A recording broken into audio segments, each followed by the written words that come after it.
Non, Kagame c'est quoi a changé G. Azui batunaye, alatisi bango teni mususu po alo bakeno, bato bokanga ki wana bazaki batu na bino na biso te, biso tola botala bateni na biso tola takato yebi na ye. Kagame doit faire attention avec la RDC. Fatih lui a déjà dit que non, il doit faire attention et puis tirer la leçon. Nous sommes prêts. La RDC est prête à faire la guerre avec le Rwanda. Si Kagame veut qu'on puisse faire avec lui la guerre, nous allons engager. S'il veut la paix, nous sommes prêts pour l'aider. Atika ko distraire la population, il va faire souffrir la population naïe.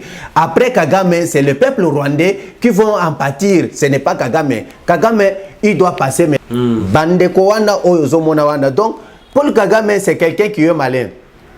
Balobaka, le criminel il revient toujours sur les lieux du crime. C'est ça. Lorsqu'il a posé les crimes, la première personne à se présenter sur les lieux, ça doit être le monsieur qui avait commis le crime. Yangwana bomoni keno, tango bango basalaki makambo oyo basalaki la fois passée. Bakei ba changer tenue, balatisi bango tenue ya noir vert.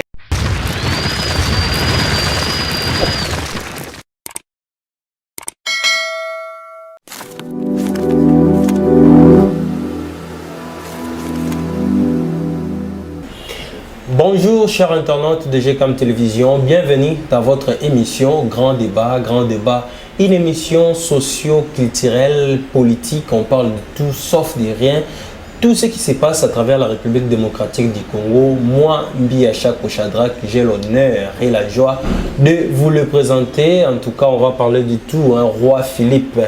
En RDC, on parlera des guerres à l'est de la République démocratique du Congo où Paul Kagame change le jeu contre Félix Antoine Tshisekedi. On parlera également du procès François Béa où les choses évoluent, où François Béa est convoqué ce 10 juin au parquet d'Ndolo. Et puis on parlera aussi des enquêtes du Congo Hold Up. Les enquêteurs ont déposé leur plainte contre ceux qui ont posé des crimes. Et puis on parlera aussi de la GCAMine, les rapports de la GCAMine. Tout, on en parle avec mon invité du jour que vous allez découvrir après ces publicités.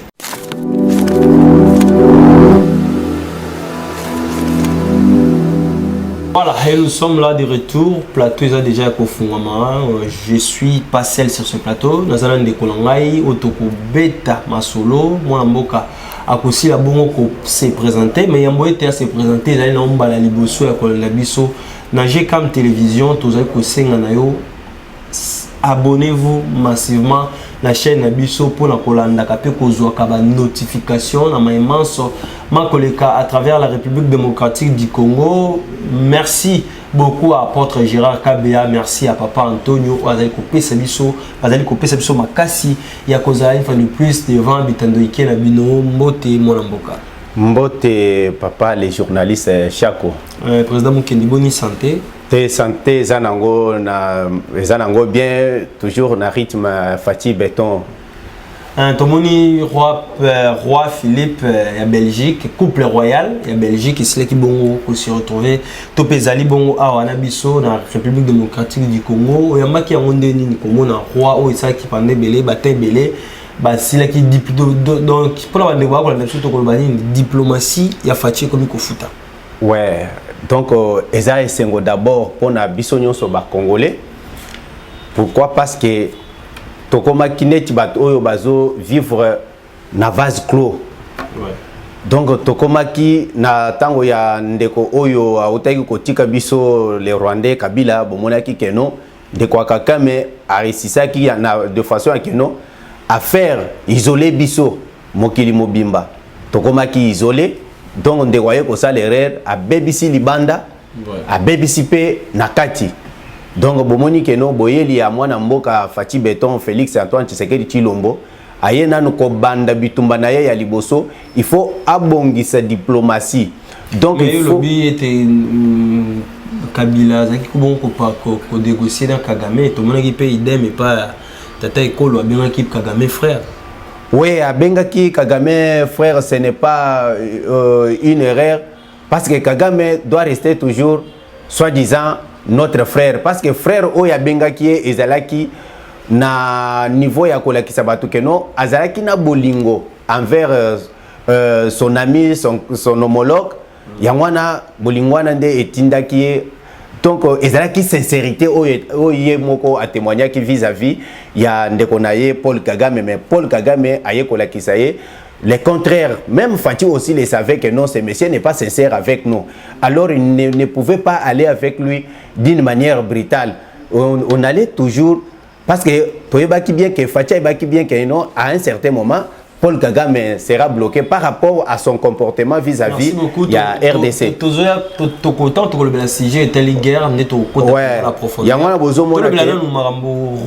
Roi Philippe na République démocratique du Congo, tout le monde qui a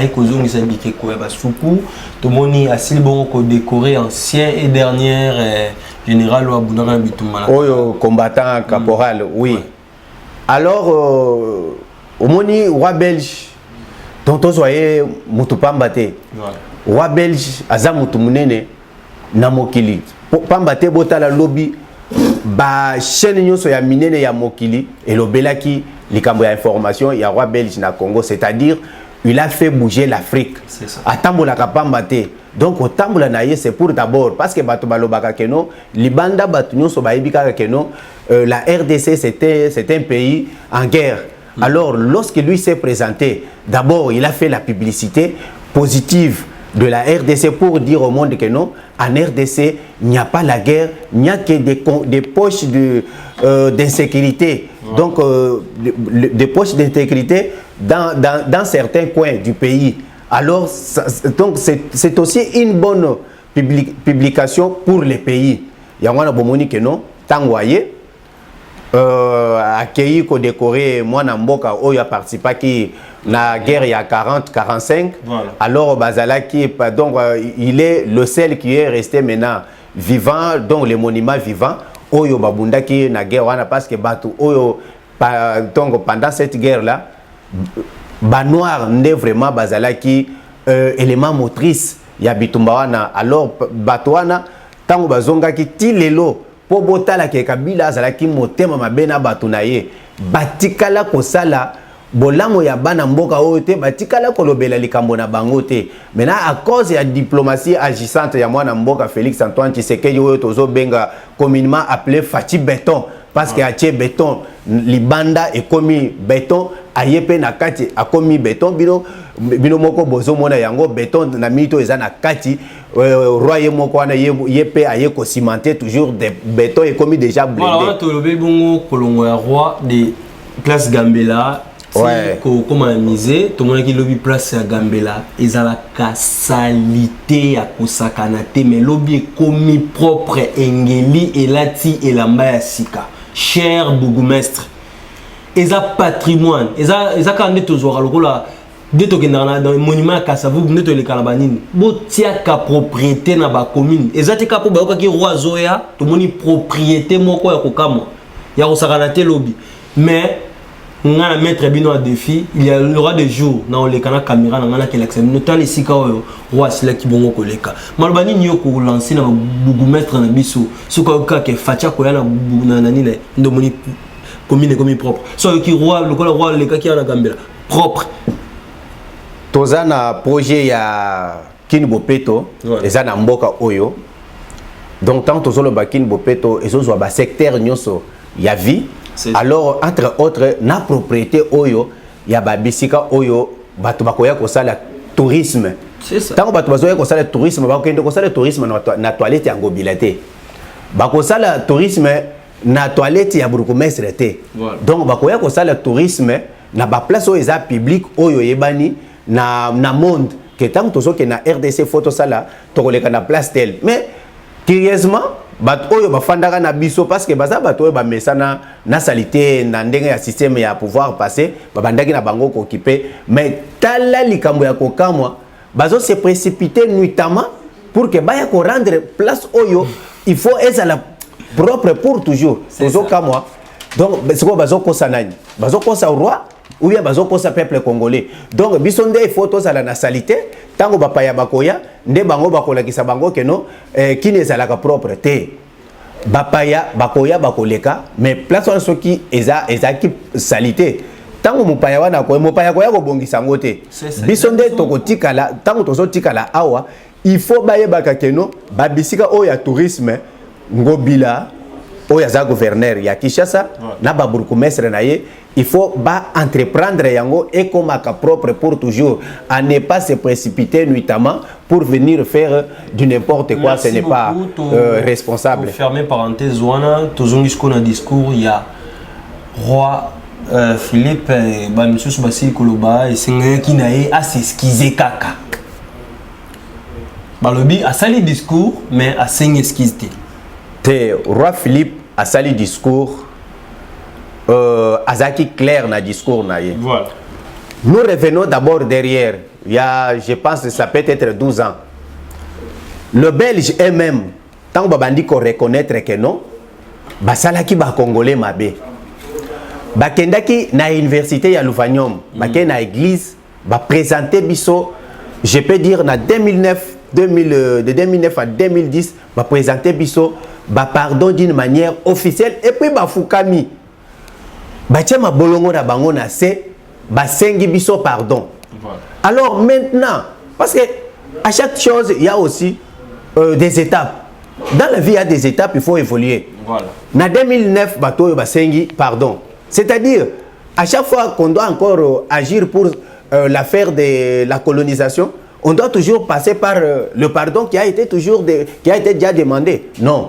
Bato batikaka. Donc na kansaka batu misusu bazaka na kobosana kobosana wana ça devient maintenant une maladie na mitu ya bato pour ceux qui eloko eza na avantage na bango te bakobosana mais ceux qui ont un avantage na bango ils doivent chercher des archives partout pour se rappeler maintenant du dossier aussi longtemps que le roi Aye à lobby nous devons maintenant marquer l'histoire pour l'avenir de ces pays parce que ce qui reste pour nous, ce qui nous est demandé pour maintenant, c'est le développement de ces grands pays. C'est ça. Oyo, ezotikala pendant longtemps, namolili, ezotikala pendant longtemps, ezozonga na sima au lieu d'avancer. Yangwana roi azaki clair, alobi azana barekre. Il y a baskatrice oyo biso toza nango stigmate oyo toza nango na nzoto parce que tant que tozolo baba recréer zanini à reconnaître que ba ancêtre na bango parce que ce n'est pas roi oyo asalaki biso mabe mais ba ancêtre na bango ne basalaki tala ya bota maginante ayebaki kutu te ka kobota akokoma pe roi alors lokola aza reconnaissant parce que azo représenter Belgique yangwana nde aye ko reconnaître que non to sala bino mabe alors na mabe oyo to sali bino yangwana faut parce que ceux qui mabe, ils ne pouvaient pas parler. Il y a makambu oyo, il y a stigmate na baskatrice, ils ne pouvaient même pas parler. Il y a regret oyo azanango. Yangwana roi aza clair à lobby. Il faut maintenant ouvrir une nouvelle page pour faire avancer les pays. Bakoya kozalana biso, balobi malheur ya Congo. Eza malheur ya Belgique, malheur ya Belgique, eza aussi malheur ya Congo. To simba na loboko na loboko pour que toi avancer ensemble. Merci beaucoup, chers internautes. Beaucoup l'andam subisika banso o bosika bozwami toza kosenga na bino bo s'abonner massivement et puis bo cloche notification pour te boya maka chaque fois ba information ko kota na GCAM télévision pe bo landa ka pe bo commenter bo suggestion na ba remarque na bino ba numéro zali wana et comme la kabino que c'est comme la kabiso ko sala penza et lo comment ko ya makasi. Dernière question ya mboete to longo na makambo etali roi Philippe to moni bato et lesquels bato belé nous ana abonné mon kwa si ko tuna na lobby Lito nini fatia ti roi kwa ça la 6 jours dans la République démocratique. C'est-à-dire d'abord les lito était sincérité ya fati. Roi a sepeli d'abord na comportement ya fati. Oyo nyonso basenga ki fati asala ngo na Congo. Entre autres liberté d'expression, liberté d'opinion, respect ya droit de l'homme. Voilà. Nous sommes na fati asali yango. Ko libérer ba exilé ba prisonniers politiques, le retour des exilés politiques, oyo basenga ki fati asali yango. Mais lelo oyo roi Monique non, basengi à mettre sécurité na la République démocratique du Congo. Fati est en train de lutter pour assez que non qui est maintenant la sécurité. Basenga qui est à mettre justice pour contraindre la corruption. Mais c'est la chose faite aujourd'hui. Vous voyez que non, c'est un combat. Fatih s'acharne maintenant contre la corruption. Alors, Yangwana Bamoni que non, ce monsieur est sincère envers nous. C'est ainsi que non, à convaincre na maye oya sali, ba evre ya Fatih sur na tant oya sali na pouvoir et Pessi roi Philippe assurance ya que non.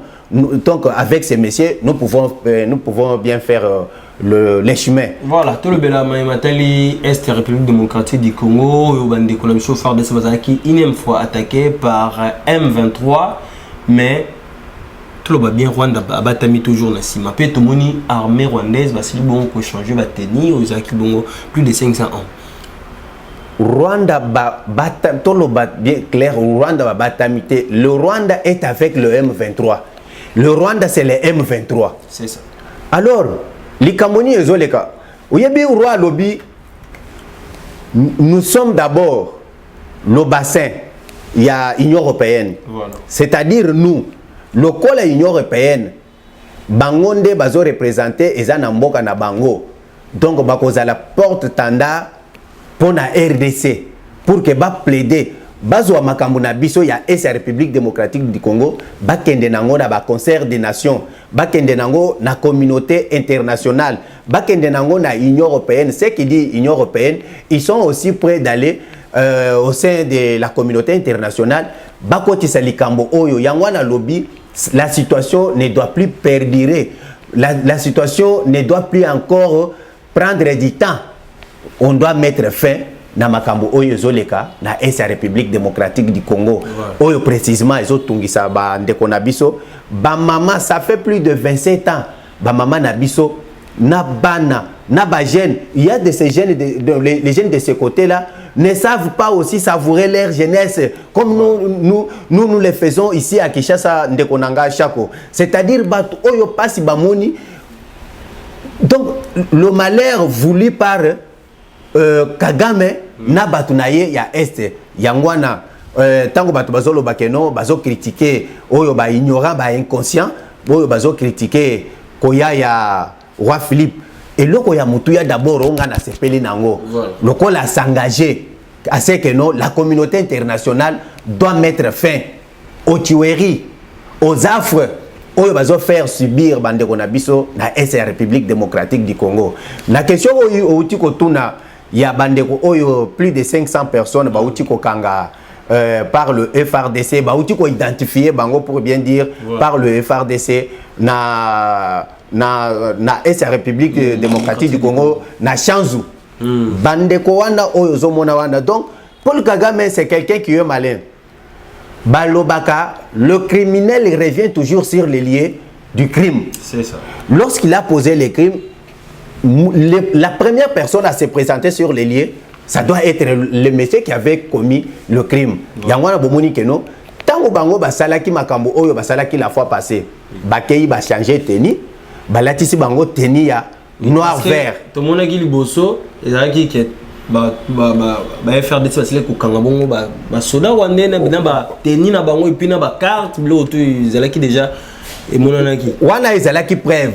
Oyo bazwaki pona kolakisa na communauté internationale ke bato oyo bawanga na gakeno bango te batakaka Congo aussi longtemps yangwana tomemi bango lokola preuve parce que bakufi ebele kuna bibembe eza ebele kuna na ba hôpitaux na bango batondi na Rwanda bomoni keno Kagame siko a changer je azui batu na ye alatisi bango teni mususu po aloba keno bato bokangaki wana bazaki bato na bino na biso te biso tola botala bateni na biso tola taka toyebi je na ye. Kagame doit faire attention avec la RDC. Fatih lui a déjà dit que non, il doit faire attention et puis tirer la leçon. Nous sommes prêts. La RDC est prête à faire la guerre avec le Rwanda. Si Kagame veut qu'on puisse faire avec lui la guerre, nous allons engager. S'il veut la paix, nous sommes prêts pour l'aider. Atika ko distraire population, il va faire souffrir population naïe. Après Kagame, c'est le peuple rwandais qui vont en pâtir. Ce n'est pas Kagame. Kagame, il doit passer, mais le Rwanda restera. il ne doit pas chercher de malheur. Donc, à la future génération qui va suivre après règne naïe na Rwanda, donc il doit laisser maintenant nos relations continuer comme toujours parce que le Rwandais resterait toujours nos frères. Tokobala nana bango, bango pe bakobala epa na biso. Tokotika laka jamais ko kata relation anate, c'est une relation qui est naturelle biso te tolobaki ke no Rwanda ezala bazala ba voisin na biso. C'est ça bongo parce que tu toujours bande ko zana ba congolais to bele bande ko mususu bazali ba rwandais baza na Kinshasa asala peut-être musana ya asala commerce na eza pe bande ko mususu o bazwami bongo na kati ya Rwanda bazali ba congolais basala pe ba sala pe ba activité na bango mais ezala ba individu comme on parle. Le quoi M. Kagame hier richesse il y toujours na Goma ya jomo esika parce qu'il y a quelqu'un qui signé un contrat en Angleterre pour notre en Angleterre aux réfugiés ou refoulé il y a le rôle dans l'espace alors que les pays ont tout dimi malheur ezaya ba congolais oyo bazalaki na complicité ya keno bango ba s'enrichir au détriment ya peuple congolais. Ceux qui ba congolais ba participer qui té na makambo ya ba accord ya CNDP ba apuya ki Kabila oyo azalaki ndeko ya Kagame, on n'allait pas arriver là où nous sommes aujourd'hui parce que botala depuis 2006 CNDP va se transformer. Donc tozalaki na RCD Goma to komi CNDP ba bandi siko ko sala ko entreprendre na gouvernement bazo signer accord à ce que non na accord Rwanda CNDP toyebi ke kunda batoire na mito tozolo bakunda batoire za na Rwanda mais ce monsieur là proposé au gouvernement congolais à ce que non a proposé bango modalité ya découpage ya ba territoire, c'était dire quoi, c'était à ce que non donc ce qui otangi article 8 il y a accord na bango ya CNDP na gouvernement sur cet article là on a dit que non c'est le CNDP qui proposait au gouvernement la modalité de découpage du territoire. C'est-à-dire, il réclamait à ce qu'on puisse leur offrir une partie à Mabele Nabiso. Et puis le gouvernement a engagé avec ça, Nayabanda qui représentait Biso, et Zalaki Raymond Tibanda, Zalaki, ministre, il y a affaire, donc Zalaki, coopération régionale. Voilà. À ce moment-là, Tibanda était toujours au four et au moulin pour aller engager le pays. Bon, moi, je makambo place ba Koreango et même biso oyo ba memaki ba Rwandais ba ya ko mixer bango et puis ba sengi bango ba sala amnistie c'est le parlement qui fait ça. Na c'est accord ba lobi que non. Donc après ba accord wana ba kenderango na parlement, c'est qui a sauvé le pays. Ba kenderango na parlement est ratifié pour que l'accord maintenant entre en vigueur. Alors Kabila ayoka ki soni koyana ba bêtise na yo na salaki na bandeko na ye ya Rwanda koya ko présenter en parlement parce que une fois présenté cette histoire là au parlement donc c'est les pays qui allaient être en fait. Voilà. Alors on a vu que non les Congolais étaient dire pour ça. Tout le Belasika est allé procès. Il y a François Beya, tout le monde qui vous a convoqué pour la première fois, c'est là qui vont encore répondre pour procès, c'est là qui vont coller tout le monde pour ça qui en haut le 10, topé le 10 soit cause à la bongo. Liboso ya bazuzi ma kantina ezali nini pour le procès wana toki ba comme belé ezali kotanga parce que ko luka moto ya chef de l'état ezali ki bongo complicité ya bato ebele. Ouais, Koluka Moutou, il y a chef de l'État, il y devoir, il y a François Beya. Donc, moi, je peux confiance en tant que non. C'est un Congolais qui a aussi de l'expérience.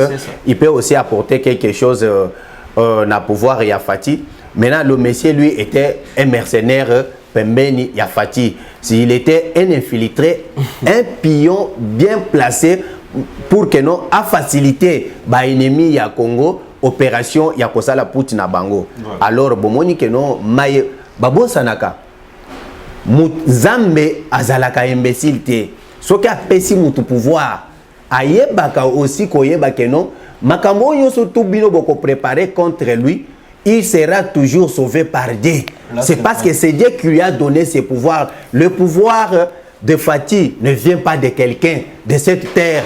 Le pouvoir de Fati ne vient pas du maître de quelqu'un. Alors bango lokola bami monaki ba suprême ba être suprême ba supérieur bakanisaki ke pouvoir ya Fati eza na maboko na bango bazo kosa bakosila bango nyonso na ba prison entre autres bomoni exemple ya François Beya est-ce que le oyo muto bazo benga tout puissant François Beya ndenga zawana na minute ndenge tozolo baboye ye wana alati Varese na ye akomi muto oyo azo marqué maintenant contre Kanaye donc alati Varese ya équipe nationale c'est ça akomi na minute oyo procès na ye ekozala lisusu bakobenga yo lisusu lobi pour que bakende kosambisa ye na engagement oyo azwaki ya haute trahison. Il s'est permis même d'insulter les chefs de l'État. Chef de l'État, c'est une institution. On ne peut pas se moquer de toute une institution par un individu qui est mal élevé, qui a de mauvaises intentions, qui n'a pas reçu une bonne éducation chez lui. Alors il s'est moqué de qui? De toute une institution, un pouvoir divin. C'est monsieur Balobaka, toute autorité vient de Dieu. Mais tout pouvoir ne vient pas de Dieu. Mais pouvoir y a Fati et c'est un pouvoir qui est divin. Pourquoi? Parce que Azo Sala Maye Oyo Nzamba Asengie Asala.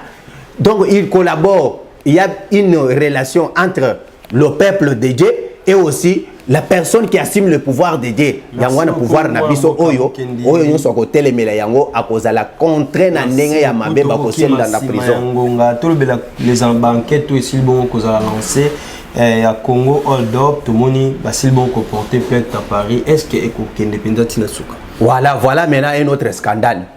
C'est toujours Kabila. Mais Kabila en tout cas. Mais chose grave. Voilà. Les deux personnes étrangères, bazo se précipiter, bazo se disputer nationalité, yamboka oyo ezo parvenir na bangote.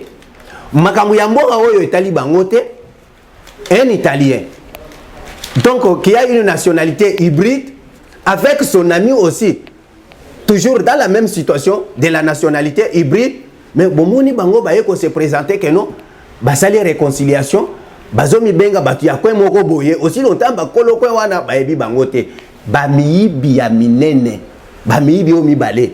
Voilà le scandale qu'ils ont créé au Congo. Place bakotanga Kabila bakotanga Katumbi, place bakotanga Katumbi bakotanga Kabila.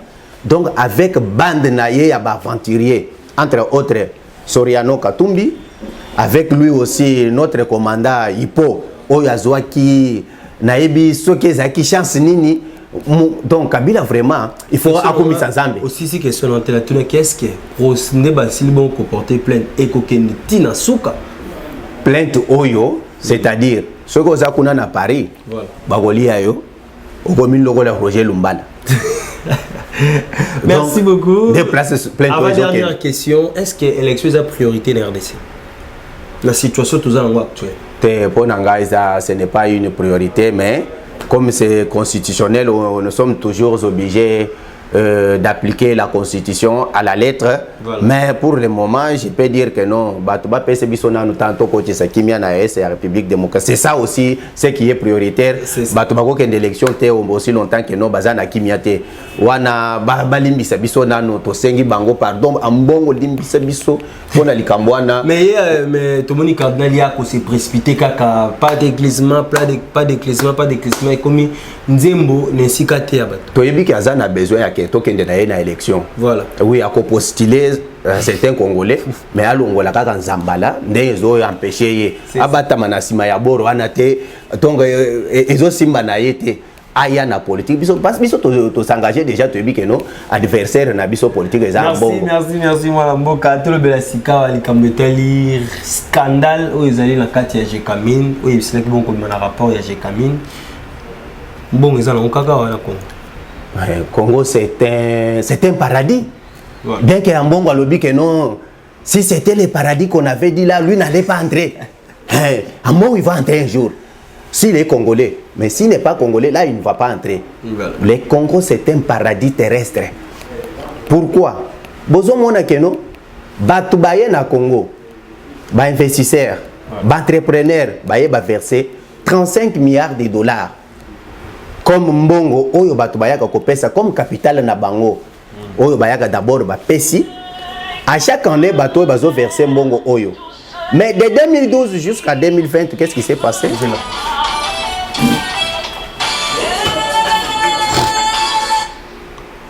Salutation.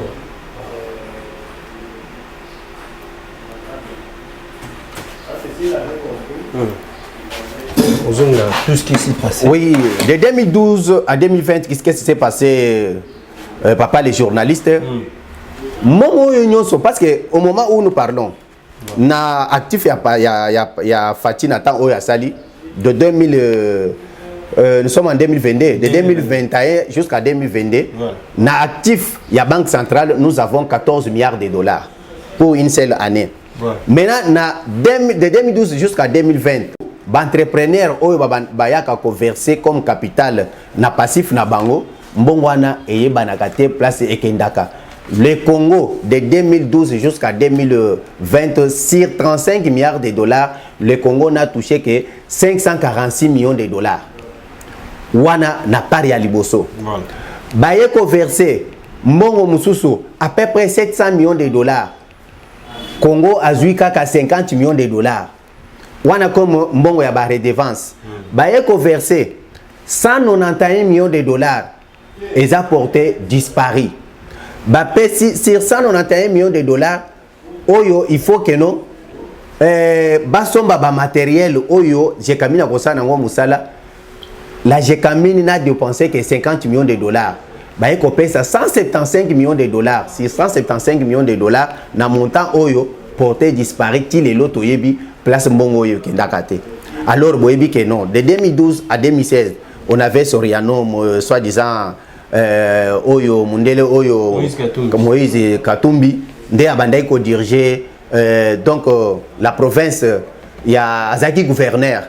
Pendant le temps Oyo ya Azaki gouverneur, donc ba fraude Oyo ya minéré Oyo le kaki na moment wana ezaki scandale. Alors baye koti que la Oyo aussi longtemps Tozana Ndeko Tibala, il est aussi impliqué dans cette affaire là. Tozana Ndeko Albert Yuma, il est impliqué. Alors maître suprême na bango, catastrophe naturelle. Tant aux autres, makambo ya moyibi na moto clôturer moyibi na mokili, champion des champions, c'est Kabila. Donc c'est-à-dire le col a IGF a sali enquête oyo ba clôturer yango. Nous demandons maintenant à la justice de faire son travail et traduire toute personne qui sera citée na enquête oyo va traduire la justice de façon que bazongi c'est le biso mbongo na biso yango nde koya ko contribuer na développement ya mboka et ko aider Fati bide na biso oyo tozana ngo lelo na ya 11 milliards tolongola ngo na 11 milliards to komisango na année prochaine na 20 milliards de façon que non ba projet oyo ezakili kili na mutu ya Fati oyo na ndenge pe biso tozo lingela ke mboka ezo ascenseur mbongo wana e contribuer mbongo na biso Kabila oyibi okeko tonga nango kingakati lelo ozokende kosala bilanga ya buzoba pour que ola Kabila pendant tout ce temps oyo sali 18 ans oyebaki te ke basala ka bilanga na Congo pe tomoni ya kolinga sala cha pena courant te courant oyo azo salwa ezaki po atekela ba congolais donc ye azoboma inga ba tribune nyonso to eza na inga bayibi yango atindi batu na ye ba ke longola yango omoi makambo bazo sala na kinga katwana ba tribune o balongola ki kuna. Le DG Oyo Azalaki, à part le DG qui fait l'intérim, Oyo Azalaki wana, makampoini balongola ki, il était parmi bato bakendaki na inga kuna, bake olongola ba tribune. Oyo Azalaki posé, yangonde omonye zo sala musala na kingakati. Kingakati zabor na biso, asala musala toko récupérer yango. Merci. Pêcher déjà avertissement. Merci moi Moka Mkende, merci pour répondre à l'invitation na biso, tokomi na suka. Message nous commencer à abonner, à biso et puis pourquoi pas copier ce numéro de téléphone pour la bande de comme pour ça que j'aurai information, bah contacter. Message na kopesa na bande na biso oyo bakolanda biso de partout na Congo pe na libanda ya mboka. Voilà. Na kosenga bango bazala na bolingo ya mboka ata soki olingi Fati te mais linga mboka na yo parce que soki mboka oyo ezate yo kuna bakobenga yo de nationalité congolaise te. Donc babenga ko de nationalité congolaise c'est parce que bayibi que non la RDC existe yango wana to pesa po soki ozana bolingo ya mboka okolinga te mboka na yo et avancer te oko souhaiter toujours mboka na yo ekende toujours de l'avant. Yangwana na sengi na baninga, na sengi na bandeko nyonso ba congolais. To soutenir ba mampinga na biso oyo na wakati ya ndenge tozolo boye na moya lelo baza na kati ya bitumba pona ko défendre frontière na biso na intégrité territoriale lokola devoir na bango ba mi pesa pona vie na bango mobimba. Alors to sengi na ba pasteur voyouté ba vrai pasteur ba sambela pona nazo kebisa ndeko oyo ya assemblée provinciale Godempo yatika ba aventure na zo sala sans l'honneur pas c'est un professeur on ne doit pas commencer à nous faire des aventures de nous citer Poutine na makambo oyo et zota la Poutine c'est comme si donc tu commences maintenant à te moquer maintenant na ba chrétien oyo ba croyant oyo baza na église na yo il faut ozo batwa na baza ce ne sont pas tes bêtes ou bien des gens que tu dois manipuler à n'importe quel instant. Yangwana nazo pesa numéro nanga ya téléphone c'est plus 243 85 13 653 plus 243 85 13 600 et puis 53 na lingina pesa kaka message muke bandeko oyo bazali banda tozana besoin ya banderole na banderole na biso wana yango nde ko aider biso mukolo papa akoya nini tokokoma na banderole tokosenga na papo tokotema na banderole tout au long ya boulevard totiena ba banderole ambongo à gage donc dégage garder ambongo au Congo c'est favoriser le tribalisme. Garder Ambongo au Congo, c'est favoriser la haine. Garder Ambongo au Congo, c'est favoriser aussi la corruption. Donc, Moutou Boye, alors, et loko oyo eza spécifique, oyo ko pese biso chance ya keno, batanga biso facilement. Et ça kaka ba message oyo toko komana ba banderole. Bandel numéro de téléphone. Numéro nanga isa plus 243 85 13 653, même si WhatsApp soki bo benginga. Beaucoup ceux qui ont besoin d'informations, je suis disposé à ce que nous pouvons nous partager des informations et aussi l'actualité de notre pays. Merci, Nengelo Cordon Justice.